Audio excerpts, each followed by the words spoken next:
It's time for a fresh approach and a new perspective, and find the Chevy that's right for you. Find new experiences, find new roads. Chevrolet. Back to high school game day here on the Misouri Sports Network. Guy Newcomb alongside, as always, presented by Hammond Labor's Local 663, who reminds sports homes to go home to their families as well. So, Chevy Leaders of the Ozarks Athlete of the Week segment. We go to Lebanon High School and welcome in the new all-time career rushing leader in Lebanon High School history, Jax Glendenning. Jax, thanks for your time today. Yeah, absolutely. I'm excited to be here. First off, did you know that you were approaching the record going into that game with Nixon? I knew that I was 104 yards away going into that game. Yeah. Tell us about the record-breaking run. Honestly, I was shocked that I hadn't already broken the record. I thought that maybe I probably had because I had rushed. I think it was already like 20 times that game. So I kind of figured that I had it anyways, but honestly, it was just fantastic blocking, and it led to a 65-yard touchdown run, and there was no better way to cap off that record. So, do you remember going back at in your youth? Do you remember the first yard you gained? the first start I gained for varsity, you mean? Yes, sir. I do remember the first start I had. I played every game as a freshman, but the first time I actually started was against Kickapoo, and I remember it very vividly. Yeah. Tell us about that day. What do you remember about it? I don't. So that week leading up to it, I hadn't been told that I was starting at all. It happened that night. One of my coaches, Coach Allen, he's the defensive coordinator. He came up to me and he just told me that I was starting middle linebacker as a 155-pound freshman, and it was actually a really good game. I think I had like 3 sacks on Kickapoo, and my career just kind of rolled on from there. So. Going back into your youth, have you always been a running back, or have you kind of changed positions? Growing up in like Mighty Mite football, I switched positions everywhere. I was safety, I was linebacker, outside linebacker. I played line a couple of times just for the fun of it. I was quarterback. I've been thrown all over the place. So it's been fun for sure.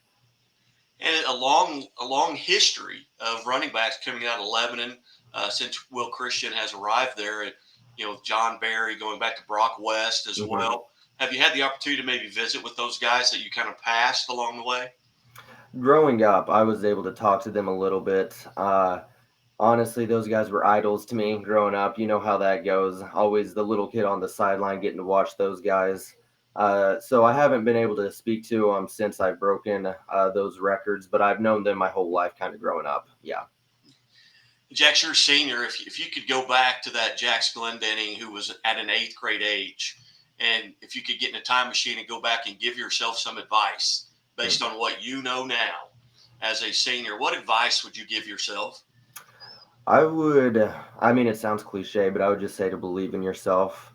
I said in the newspaper, the Leclerc County Record, I was like, I didn't believe that I was going to beat that record until after sophomore year when I'd already racked up, I think it was 1,600 career rushing yards. And I was like, well, there's no reason I can't do this now.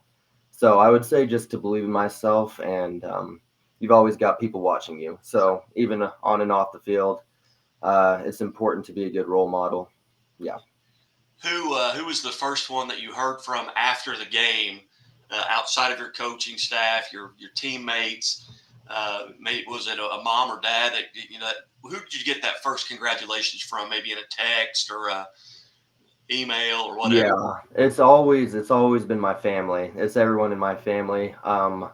Coming down onto the field after every single game, my entire family is there, from my grandparents to my littlest sibling, and then to my Uncle John, who is at every single sports event I've ever had.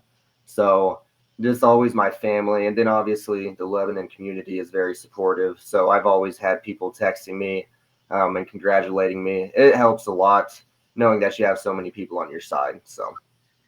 Outside of your family, who's kind of been that mentor for you? I mean, it may be a coach, it may be a teammate, it may have been someone who was a senior when you were a freshman.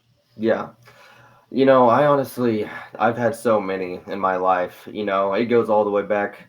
My first ever football coach was actually my mom.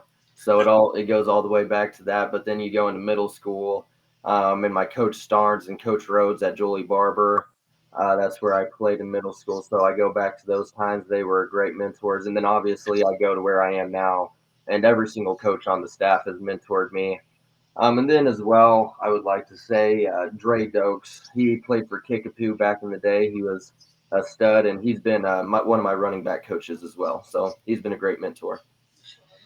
Now, being a senior, and you've made your decision as far as what you're going to do next year. Tell us a little bit about the decision you've made. Yeah. So I'm committed to Harding University.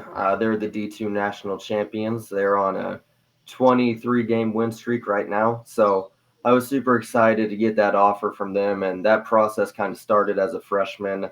I went down there for a camp my freshman year, and I met with some of the coaches there, and they basically told me that they were going to recruit me, but they can't do it yet, obviously, because I'm a freshman. So the recruiting process was super slow. I had to wait till I was a junior. It would have been last year. And then they finally were able to reach back out to me, and we worked out a deal. And now that's where I'm heading. Very good. And you're very familiar with Blake De La Cruz from Parkview, Yeah. Hmm. who is their current running back Hmm. and was on their national championship team a year ago. Have you got to visit with him about making that decision? Actually, when I went up on my visit where they offered me, I got to meet him and talk to him. That is kind of a really cool history there because my brother actually played against him back when he played at Parkview. I remember being very frustrated watching those games because he would run all over everybody, so nobody could ever tackle him. So it was really cool getting to meet that guy. Super nice man, definitely another mentor. Yeah. And again, we're visiting with the all-time leading career rusher in Lebanon high school history, Jax Glendenning, here on our Chevelers of the Ozarks Athletes of the Week, presented by the Missouri State Highway Patrol. Jax, talk a little bit about how you kind of get prepared mentally and physically for a game. You've got a game tonight. Hmm. What are you doing throughout the day and the week, really, to kind of get prepared mentally and physically? Well, it goes down to little things, I think, as far as just hydrating, make sure that you're doing the right things. I try and stay away from all processed foods and stuff like that.